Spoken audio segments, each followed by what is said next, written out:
എൻ്റെ സ്ഥാനാർത്ഥിത്വവുമായി ബന്ധപ്പെട്ട് വളരെ ഗൗരവകരമായി പലയിടങ്ങളിലും ചർച്ചകൾ നടന്നിരുന്നു. 1-2 സീറ്റുകളിൽ വലിയ സീരിയസായി തന്നെ ഡിസ്കഷനുകൾ നടന്നിരുന്നു എന്നതൊരു യാഥാർത്ഥ്യം തന്നെയാണ്. പിന്നെ ചില സാഹചര്യങ്ങൾ ഒരു 24 മണിക്കൂറിന് മുൻപ് നമുക്ക് ഒരു സീറ്റിൽ ചിലപ്പോൾ മത്സരിക്കേണ്ടി വരും, അതിനു വേണ്ടിയിട്ടുള്ള മുന്നൊരുക്കങ്ങൾ നടത്തിക്കോളൂ എന്ന് ഇത് ഉൾപ്പെടെ പറയുന്നൊരു സാഹചര്യം ഉണ്ടായിരുന്നു. എന്നാൽ അവസാന നിമിഷം ചില റീഅറേഞ്ച്മെൻറ്റുകൾ നടത്തേണ്ടുന്നതിൻ്റെ ഭാഗമായി മാറി നിൽക്കേണ്ടി വരുമെന്ന് നേതൃത്വം പറഞ്ഞു. ആ പറഞ്ഞ ഘട്ടത്തിൽ തന്നെ ഞാൻ നേതൃത്വം പറഞ്ഞ ആ ഒരു തീരുമാനത്തെ ഞാനത് അംഗീകരിച്ചുകൊണ്ട് ഞാൻ സജീവമായി തെരഞ്ഞെടുപ്പ് പ്രവർത്തനങ്ങളിൽ ഉണ്ടാകുമെന്നും KSUവിൻ്റെ പ്രവർത്തകരെ, പ്രത്യേകിച്ച് AD തോമസിനെ ഉൾപ്പെടെയുള്ള ആളുകളെ പരിഗണിച്ചുകൊണ്ട് അതിൻ്റെ ഒരു പ്രയാസം പരിഹരിക്കണമെന്ന് പറഞ്ഞു. നേതൃത്വം അത് വളരെ ഗൗരവത്തോടു കൂടി എടുക്കുന്ന ഒരു സാഹചര്യവും ഉണ്ടായിട്ടുണ്ട്. കോൺഗ്രസിന്റെ സ്ഥാനാർത്ഥി പട്ടികയിൽ ഇത്തവണ KSU സംസ്ഥാന പ്രസിഡന്റിന് സീറ്റില്ല. അതേസമയം KSUവിൻ്റെ 2 ജില്ലാ പ്രസിഡന്റുമാർക്ക് സീറ്റ് നൽകുകയും ചെയ്തു. KSU സംസ്ഥാന പ്രസിഡന്റ് അലൂഷ്യസ് സേവ്യർ ഇപ്പോൾ നമുക്കൊപ്പം ചേരുന്നു. അലൂഷ്യസ്, KSUവിൻ്റെ 2 ജില്ലാ പ്രസിഡന്റുമാർക്ക് സീറ്റ് കിട്ടുകയും സംസ്ഥാന പ്രസിഡന്റിന് സീറ്റ് കിട്ടാതെ ഇരിക്കുകയും ചെയ്തിരിക്കുന്നു. അതിനകത്തൊരു വിവേചനമില്ലേ? അല്ല, അതിൽ സ്വാഭാവികമായിട്ടും അത്തരത്തിലേക്ക് നോക്കി കാണേണ്ടതില്ല. കാരണം KSUവിൻ്റെ 2 ജില്ലാ പ്രസിഡന്റുമാർ, കോഴിക്കോട് ജില്ലാ പ്രസിഡന്റും അതുപോലെ തന്നെ ആലപ്പുഴ ജില്ലാ പ്രസിഡന്റും ഏറ്റവും അർഹിക്കുന്ന 2 സീറ്റുകളാണ്. കാരണം വളരെ സാധാരണപ്പെട്ട കുടുംബ പശ്ചാത്തലത്തിൽ നിന്ന് കടന്നു വരുന്ന, നല്ല രീതിയിൽ സംഘടനാ പ്രവർത്തനം നടത്തി മുന്നോട്ട് പോകുന്ന കോഴിക്കോട് ജില്ലാ പ്രസിഡന്റ് VT സൂരജനെ ബാലുശ്ശേരിയിലേക്കും, അതേപോലെ തന്നെ ഒരു മത്സ്യത്തൊഴിലാളിയായ വളരെ സാധാരണപ്പെട്ട ഒരു കുടുംബ അന്തരീക്ഷത്തിൽ നിന്ന് കടന്നു വരുന്ന ഈ സംഘടനയ്ക്ക് വേണ്ടി വലിയ ത്യാഗങ്ങൾ, നവകേരള യാത്രയുമായി ബന്ധപ്പെട്ട് പിണറായി വിജയൻ യാത്ര നടത്തുമ്പോൾ പിണറായി വിജയൻ്റെ ഗൺമാൻ തലയടിച്ചു പൊളിച്ച ആലപ്പുഴ ജില്ലാ പ്രസിഡന്റ് AD തോമസിനെ പരിഗണിച്ചു എന്ന് പറയുമ്പോൾ ഒരു വലിയ പരിഗണന. മറ്റ് സംഘടനകളെ അപേക്ഷിച്ച് SFI പോലെ അല്ലെങ്കിൽ ASFനെ പോലെയുള്ള സംഘടനയെ പരിഗണിച്ച് ഞങ്ങളുടെ 2 ജില്ലാ പ്രസിഡന്റ് നൽകുന്നു എന്ന് പറയുമ്പോൾ അതിനൊരു അംഗീകാരമായി തന്നെയാണ് ഞങ്ങൾ അതിനെ നോക്കിക്കാണുന്നത്. അവരെ വിജയിപ്പിക്കുന്നതിന് വേണ്ടിയുള്ള ഒരു ശ്രമങ്ങളുമായി തന്നെയാണ് ഞങ്ങളത് മുന്നോട്ട് പോകാനും ഉദ്ദേശിച്ചിരിക്കുന്നത്. താങ്കൾക്ക് സീറ്റ് ലഭിക്കാത്തത്, KSU സംസ്ഥാന പ്രസിഡന്റിന് സാധാരണ എല്ലായ്പ്പോഴും സീറ്റ് ഉണ്ടാവാറുണ്ട്, അതിൽ ഒരു വിവേചനം? അല്ലാതെ അത്തരത്തിലേക്ക് നമ്മളതിനെ നോക്കിക്കാണേണ്ടതില്ല. എൻ്റെ സ്ഥാനാർത്ഥിത്വവുമായി ബന്ധപ്പെട്ട് വളരെ ഗൗരവകരമായി പലയിടങ്ങളിലും ചർച്ചകൾ നടന്നിരുന്നു. 1-2 സീറ്റുകളിൽ വലിയ സീരിയസായി തന്നെ ഡിസ്കഷനുകൾ നടന്നിരുന്നു എന്നതൊരു യാഥാർത്ഥ്യം തന്നെയാണ്. പിന്നെ ചില സാഹചര്യങ്ങൾ ഒരു 24 മണിക്കൂറിന് മുൻപ് നമുക്ക് ഒരു സീറ്റിൽ ചിലപ്പോൾ മത്സരിക്കേണ്ടി വരും, അതിനു വേണ്ടിയിട്ടുള്ള മുന്നൊരുക്കങ്ങൾ നടത്തിക്കോളൂ എന്ന് ഇത് ഉൾപ്പെടെ പറയുന്നൊരു സാഹചര്യം ഉണ്ടായിരുന്നു. എന്നാൽ അവസാന നിമിഷം ചില റീഅറേഞ്ച്മെൻറ്റുകൾ നടത്തേണ്ടുന്നതിൻ്റെ ഭാഗമായി മാറി നിൽക്കേണ്ടി വരുമെന്ന് നേതൃത്വം പറഞ്ഞു. ആ പറഞ്ഞ ഘട്ടത്തിൽ തന്നെ ഞാൻ നേതൃത്വം പറഞ്ഞ ആ ഒരു തീരുമാനത്തെ ഞാനത് അംഗീകരിച്ചുകൊണ്ട് ഞാൻ സജീവമായി തെരഞ്ഞെടുപ്പ് പ്രവർത്തനങ്ങളിൽ ഉണ്ടാകുമെന്നും KSUവിൻ്റെ പ്രവർത്തകരെ, പ്രത്യേകിച്ച് AD തോമസിനെ ഉൾപ്പെടെയുള്ള ആളുകളെ പരിഗണിച്ചുകൊണ്ട് അതിൻ്റെ ഒരു പ്രയാസം പരിഹരിക്കണമെന്ന് പറഞ്ഞു. നേതൃത്വം അത് വളരെ ഗൗരവത്തോടു കൂടി എടുക്കുന്ന ഒരു സാഹചര്യവും ഉണ്ടായിട്ടുണ്ട്. താങ്കൾ സീറ്റ് ലഭിക്കാത്തിൽ പ്രതിഷേധിച്ച് രാജിവെച്ചു എന്നൊരു വാർത്ത വന്നു, അതേക്കുറിച്ച് എന്താ പറയാനുള്ളത്?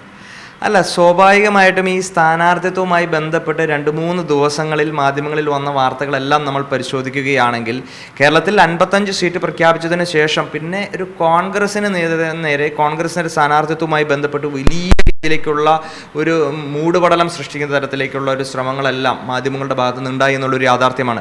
പ്രത്യേകിച്ച് പറയുകയാണെങ്കിൽ KPCCയുടെ മുൻ അധ്യക്ഷൻ K സുധാകരനൊക്കെ ആയിട്ട് ബന്ധപ്പെട്ട് അല്ലെങ്കിൽ MP-മാരുമായി ബന്ധപ്പെട്ട് എല്ലാം വലിയ രീതിയിലേക്കുള്ള വാർത്തകൾ കാര്യങ്ങളെല്ലാം വരുന്നു. സ്വാഭാവികമായിട്ടും അവസാന ഘട്ടത്തിൽ ഞാൻ പറഞ്ഞല്ലോ, 24 മണിക്കൂർ മുൻപ് വരെ മുന്നൊരുക്കങ്ങൾ ചെയ്തോളൂ എന്ന് പറഞ്ഞിരുന്നതിൽ നിന്ന് അവസാന നിമിഷത്തിലേക്ക് എത്തിയപ്പോൾ മാറി നിൽക്കേണ്ടി വരുമെന്ന് പാർട്ടി പറഞ്ഞു. അതൊരു യാഥാർത്ഥ്യമാണ്. സ്വാഭാവികമായിട്ടും എൻ്റെ കൂടെ ഉണ്ടായിരുന്ന സഹപ്രവർത്തകർക്ക് അത് വലിയ രീതിയിലേക്കുള്ള ഒരു പ്രയാസങ്ങൾ അവരെല്ലാം ഇത്തരത്തിലേക്ക് എന്ത് ചെയ്യുന്നു, അവർ രാജിവെക്കുന്നു എന്ന തരത്തിലേക്കുള്ള എല്ലാം ഒരു കാര്യങ്ങളെല്ലാം സംസാരത്തിലേക്ക് വരുന്നൊരു സാഹചര്യമുണ്ടായി. അതിനെ പല തരങ്ങളിലേക്ക് വക്രീകരിച്ചുകൊണ്ട് അല്ലെങ്കിൽ എന്ത് ചെയ്യുന്നു, KSU സംസ്ഥാന അധ്യക്ഷൻ രാജിവെക്കുന്നു എന്ന തരത്തിലേക്ക് വാർത്തകൾ വരുന്നു. ഞാൻ ചോദിക്കട്ടെ, മാധ്യമങ്ങളിൽ വന്ന ഒരു കുറിപ്പ് എന്ന് പറയുന്ന മലയാളത്തിൽ എഴുതിയിരിക്കുന്ന ഒരു കുറിപ്പാണ്. എന്താണ്? NSU അഖിലേന്ത്യാ പ്രസിഡന്റ് രാജി നൽകിയെന്ന് പറയുന്നത്. അദ്ദേഹം മലയാളം പോലും വായിക്കാൻ അറിയാത്ത NSU അഖിലേന്ത്യാ പ്രസിഡന്റ് മലയാളത്തിലൊരു രാജിക്കത്ത് നൽകുമോ? ഒന്നാമത്തെ കാര്യം. രണ്ടാമത്തെ, അതൊരു ലെറ്റർ ഹെഡിലല്ല, ഒരു സംഘടനാപരമായിട്ടുള്ള ഒരു പ്രോട്ടോകോൾ അനുസരിച്ച് ഒരു സംസ്ഥാന അധ്യക്ഷൻ രാജി നൽകണമെങ്കിൽ അദ്ദേഹത്തിൻ്റെ ലെറ്റർ ഹെഡിൽ, അതും ഇംഗ്ലീഷ് അല്ലെങ്കിൽ ഹിന്ദി ലാംഗ്വേജിൽ ഈ പറയുന്ന NSU പ്രസിഡന്റ് അയക്കുക എന്നതാണ്. അത്തരത്തിലേക്കുള്ള ഒരു രാജിക്കത്ത് അല്ലെങ്കിൽ എൻ്റെ ഒരു ലെറ്റർ ഹെഡ് പുറമെ വന്നതായിട്ട് ആരുടെയും ശ്രദ്ധയിൽപ്പെട്ടിട്ടില്ല, ഒരു മാധ്യമങ്ങളിലും അത് വന്നിട്ടില്ല. പിന്നെ സ്വാഭാവികമായും തെരഞ്ഞെടുപ്പാകുമ്പോൾ ഇത്തരത്തിലേക്കുള്ള വാർത്തകൾ പല രീതിയിലേക്ക്, പല ആംഗിളിൽ, പല ഡൈമെൻഷനുകളിൽ അത് വരിക എന്ന് പറയുന്നത് സ്വാഭാവികമാണ്. അതിനെ അത്രത്തോളം തന്നെയാണ് അതിനെ കണക്കാക്കുന്നുള്ളൂ. പിന്നെ ഈ വാർത്ത മാധ്യമങ്ങളിൽ വന്ന് അധികം എൻ്റെ ശ്രദ്ധയിൽപ്പെട്ട ആ നിമിഷത്തിൽ തന്നെ ഞാൻ സോഷ്യൽ മീഡിയയിൽ എൻ്റെ ഫേസ്ബുക്ക് ഹാൻഡിലും എൻ്റെ ഇൻസ്റ്റാഗ്രാം ഹാൻഡിലും ഞാൻ അതിൻ്റെ പോസ്റ്റ് ഞാൻ എഴുതിയിട്ടിരുന്നു. ഞാൻ മാധ്യമങ്ങൾക്ക് അതിൻ്റെ കുറിപ്പ് നൽകിയിരുന്നു. KSU സംസ്ഥാന അധ്യക്ഷ സ്ഥാനം ഞാൻ രാജി നൽകിയിട്ടില്ല. എന്നിട്ട് പോലും അതിനുശേഷം പല മാധ്യമങ്ങളും വാർത്ത കൊടുത്ത് KSU സംസ്ഥാന പ്രസിഡന്റ് രാജി പിൻവലിച്ചു എന്ന തരത്തിലാണ്. അല്ലെങ്കിൽ അത് നിഷേധിച്ചു എന്ന് പറയുന്നതിന് പകരം ഞാൻ രാജി പിൻവലിച്ചു എന്ന് പറയുന്നു. KC വേണുഗോപാൽ സീറ്റ് ഉറപ്പ് നൽകി എന്ന തരത്തിലേക്ക് വരുന്നു. എനിക്ക് യാതൊരു രീതിയിലേക്കുള്ള ഞാൻ രാജി നൽകിയിട്ടില്ല, അത് പിൻവലിച്ചു എന്ന് പറഞ്ഞത് അടിസ്ഥാനരഹിതമാണ്. KC സീറ്റ് നൽകുമെന്ന് അതിനുശേഷം പറഞ്ഞു എന്ന തരത്തിലേക്കെല്ലാം വാർത്തകൾ വന്നതെല്ലാം ഇത് ഒരു ലാസ്റ്റ് മൊമെൻറ്റിൽ ഉണ്ടാകുന്ന ചില ഡെവലപ്മെൻറ്റ്സ് ആയിട്ട് മാത്രമേ ഞാൻ അതിനെ നോക്കിക്കാണുന്നുള്ളൂ. പിന്നെ ഈ കോൺഗ്രസ് പാർട്ടിയിൽ ബൂത്ത് തലം തുടങ്ങി KPCC പ്രസിഡന്റ് വരെയുള്ള എത്രയോ ആളുകൾക്ക് സീറ്റ് അർഹതപ്പെട്ട ആളുകളുണ്ട്, അവർക്കതിന് ക്ലെയിം ചെയ്യാനുള്ള സാധ്യതകളുണ്ട്, സാഹചര്യങ്ങൾ. എന്നെ സംബന്ധിച്ചിടത്തോളം ഞാൻ സീറ്റ് ആഗ്രഹിച്ചു എന്നതൊരു യാഥാർത്ഥ്യം തന്നെയാണ്.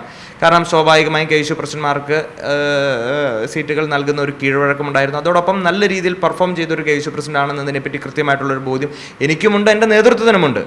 എന്നാൽ ചില കാരണങ്ങൾ കൊണ്ട് അത് പരിഗണിക്കാൻ പറ്റാണ്ട് വന്നു. വൺസ് AICC സ്ഥാനാർത്ഥികളെ പ്രഖ്യാപിച്ച് കഴിഞ്ഞാൽ പിന്നെ അലോഷ്യസ് സേവർ എന്ന് പറയുന്ന ഒരു വ്യക്തി അവിടെയില്ല. 140 മണ്ഡലങ്ങളിൽ മത്സരിക്കുന്നത് നമ്മളാണെന്നൊരു ബോധ്യത്തോടു കൂടി പ്രവർത്തിക്കുക എന്നത് തന്നെയാണ് നമ്മുടെ ഉത്തരവാദിത്വം. ആ ഒരു വൈകാരികമായ ഒരു ഇതാണ് KSUവും കോൺഗ്രസുമായി ഞങ്ങളെല്ലാം ചെറുപ്പകാലം മുതൽ ഞങ്ങളതിൽ ട്രെയിൻ ചെയ്തു വന്നിരിക്കുന്നത്. അപ്പോൾ സ്വാഭാവികമായിട്ടും ആ സ്ഥാനാർത്ഥികൾക്ക് വേണ്ടി വിജയിപ്പിക്കാൻ വേണ്ടി ഞങ്ങൾ ഇറങ്ങുക എന്നതിനുള്ള ലക്ഷ്യമായിട്ടാണ് ഞങ്ങൾ മുന്നോട്ട് പോകുന്നത്.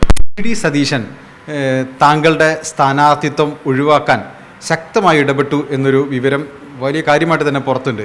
അങ്ങനെ സതീശൻ ഇടപെട്ടാണ് താങ്കളുടെ സ്ഥാനാർത്ഥിത്വം തള്ളിക്കളയിപ്പിച്ചത് എന്ന് വിചാരിക്കുന്നുണ്ടോ? അല്ല, ഈ വിഷയമായിട്ട് എൻ്റെ സ്ഥാനാർത്ഥിത്വമല്ല ഇപ്പോൾ കേരളത്തിൻ്റെ ഒരു ചർച്ചാ വിഷയമാകേണ്ടത്. കാരണം കോൺഗ്രസും UDFും കഴിഞ്ഞ 10 വർഷക്കാലമായി കേരളത്തിൽ അധികാരത്തിലിരിക്കുന്ന പിണറായി സർക്കാരിനെ അധികാരത്തിൽ നിന്ന് താഴെ ഇറക്കുന്നതിന് വേണ്ടിയിട്ടൊരു വലിയ പോരാട്ടത്തിലേക്ക് നമ്മൾ പോവുകയാണ്, ഒരു യുദ്ധമുഖത്തേക്ക് നമ്മൾ പോവുകയാണ്. അപ്പോൾ സംസ്ഥാന അധ്യക്ഷനായിട്ടുള്ള എൻ്റെ സ്ഥാനാർത്ഥിത്വമല്ല അവിടെ ചർച്ചാ വിഷയമാകേണ്ടത്. മറിച്ച് കഴിഞ്ഞ 10 വർഷക്കാലമായി കേരളത്തിലുണ്ടായിരിക്കുന്ന ഈ ദുരന്ത സർക്കാരിൻ്റെ ജനവിരുദ്ധമായിട്ടുള്ള നയങ്ങൾക്കെതിരെ, പിണറായി സർക്കാരിൻ്റെ അഴിമതിക്കെതിരെ, വിദ്യാർത്ഥി വിരുദ്ധ നിലപാടുകൾക്കെതിരെ, യുവജന വിരുദ്ധ നിലപാടുകൾക്കെതിരെ, തൊഴിലാളി വിരുദ്ധ നിലപാടുകൾക്കെതിരെ ഈ വിഷയങ്ങളാണ് കേരളത്തിൽ ചർച്ചാ വിഷയമാകേണ്ടത്. പിന്നെ എൻ്റെ സ്ഥാനാർത്ഥിത്വവുമായി ബന്ധപ്പെട്ട് അല്ലെങ്കിൽ ആ വിഷയവുമായി ബന്ധപ്പെട്ട ചർച്ചകളെപ്പറ്റി ഒന്നും സംസാരിക്കേണ്ട സാഹചര്യമല്ല ഇത്. ഞാൻ എന്ന് പറയുന്ന ഒരു വ്യക്തിയാണ്, ഈ വ്യക്തിക്ക് മുകളിലാണ് പ്രസ്ഥാനം, അതോടൊപ്പം തന്നെയാണ് മുന്നണി. അതിൻ്റെ വിജയത്തിന് വേണ്ടി മാത്രം ഈ KSUവിലെ ഒരുപാട് സംസ്ഥാന ഭാരവാഹികൾ താങ്കളുടെ സ്ഥാനാർത്ഥിത്വം ലഭിക്കാത്തതിനെ പ്രതിഷേധിച്ച് പലതരത്തിൽ ആശയവിനിമയങ്ങളൊക്കെ നടത്തേണ്ടായി. അവരോട് താങ്കൾക്ക് എന്താ പറയാനുള്ളത്?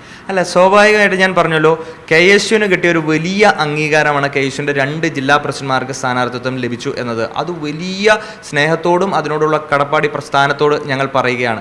ഞങ്ങളുടെ ലക്ഷ്യം എന്ന് പറയുന്നത്, ഈ സംസ്ഥാന കമ്മിറ്റിയുടെ ലക്ഷ്യം എന്ന് പറയുന്നത് ആ 2 ആളുകളെയും വിജയിപ്പിച്ച് കയറുകയാണ്. ഈ പറയുന്ന ഏപ്രിൽ 9-ാം തീയതി നടക്കുന്ന തെരഞ്ഞെടുപ്പിൽ അതിൻ്റെ തെരഞ്ഞെടുപ്പ് റിസൾട്ട് വരുമ്പോൾ 100-ൽ കൂടുതൽ സീറ്റുമായി UDF അധികാരത്തിൽ വരുമ്പോൾ UDFന് അനുകൂലമായി കൈ പൊക്കുന്നതിന് വേണ്ടി KSUവിൻ്റെ 2 പ്രതിനിധികളുണ്ടാകും. കോഴിക്കോട് ജില്ലാ പ്രസിഡന്റും അതേപോലെ തന്നെ ആലപ്പുഴ ജില്ലാ പ്രസിഡന്റും. അതിനുവേണ്ടി ഞങ്ങളുടെ മുഴുവൻ സൈന്യം സർവ്വസജ്ജമായി ഞങ്ങൾ ഇറങ്ങുകയാണ്. ഈ പറയുന്ന കണ്ണൂർ മുതൽ തൃശ്ശൂർ വരെയുള്ള ജില്ലയിൽ നിന്നുള്ള സംസ്ഥാന ഭാരവാഹികളും ജില്ലാ ഭാരവാഹികളും കോഴിക്കോട് കേന്ദ്രീകരിച്ചും, അതേപോലെ തന്നെ തിരുവനന്തപുരം മുതൽ എറണാകുളം വരെയുള്ള ജില്ലാ സംസ്ഥാന ഭാരവാഹികൾ ആലപ്പുഴയിലും കേന്ദ്രീകരിച്ചുകൊണ്ട് വലിയ രീതിയിലേക്കുള്ള തെരഞ്ഞെടുപ്പ് പ്രവർത്തനങ്ങൾക്കായി ഞങ്ങൾ സർവ്വസജ്ജമായി ഞങ്ങൾ ഇറങ്ങാൻ പോവുകയാണ്. 2 ഞങ്ങളുടെ KSUവിൻ്റെ പ്രതിനിധികളെയും ഞങ്ങൾ വിജയിപ്പിച്ചു കയറും. മുഴുവൻ സമയ പ്രവർത്തകനുമായി ഈ പറയുന്ന മണ്ഡലങ്ങളിൽ ഞാനും സജീവമായി. അത് പോസ്റ്റർ ഒട്ടിക്കണമെങ്കിൽ പോസ്റ്റർ ഒട്ടിക്കാൻ, ഫ്ലക്സ് വെക്കണമെങ്കിൽ ഫ്ലക്സ് വെക്കാൻ, അല്ലെങ്കിൽ വീട് കയറണമെങ്കിൽ വീട് കയറാൻ, മറ്റ് ഏത് തരത്തിലേക്കുള്ള പ്രവർത്തനങ്ങൾക്കും സർവ്വസജ്ജമായി ഞങ്ങൾ ഇറങ്ങുകയാണ്. ഇന്ന് നോമിനേഷൻ കൊടുക്കേണ്ടുന്ന അവസാന തീയതിയാണ്. ഇന്നത്തോടുകൂടി ചിത്രം മുഴുവൻ വ്യക്തമാകും. അതായത് ഈ സീറ്റുകൾ ലഭിക്കാതെ ആയിരക്കണക്കിന് 10,000-കണക്കിന് കോൺഗ്രസ് പ്രവർത്തകന്മാർ ബൂത്തുകളിൽ കിടന്ന് കഷ്ടപ്പെടുമ്പോൾ, രാത്രികളെ പകലുകളാക്കി അവർ അധ്വാനിക്കുമ്പോൾ, ഈ സർക്കാരിനെ അധികാരത്തിൽ നിന്ന് താഴെ ഇറക്കി UDFിൻ്റെ ഒരു സർക്കാർ കേരളത്തിൽ അധികാരത്തിൽ കയറുന്നതിന് വേണ്ടി കോൺഗ്രസിൻ്റെ ഒരു മുഖ്യമന്ത്രി ഇവിടെ സത്യപ്രതിജ്ഞ ചെയ്ത് ചുമതല ഏറ്റെടുക്കുന്നതിന് വേണ്ടിയിട്ട് എല്ലാവരും കയ്യും മെയ്യും മറന്ന് ഇറങ്ങുമ്പോൾ അതിന് കരുത്തു പകരുന്ന ദൗത്യമാണ് KSU ഏറ്റെടുക്കുന്നത്. KSUവിൻ്റെ സംസ്ഥാന കമ്മിറ്റിയും ജില്ലാ ഘടകവും കീഴ് ഘടകങ്ങളും എല്ലാം അതിനുവേണ്ടി സർവ്വസജ്ജമായി ഞങ്ങൾ ഇറങ്ങാൻ തയ്യാറായി മുന്നോട്ട് പോവുകയാണ്.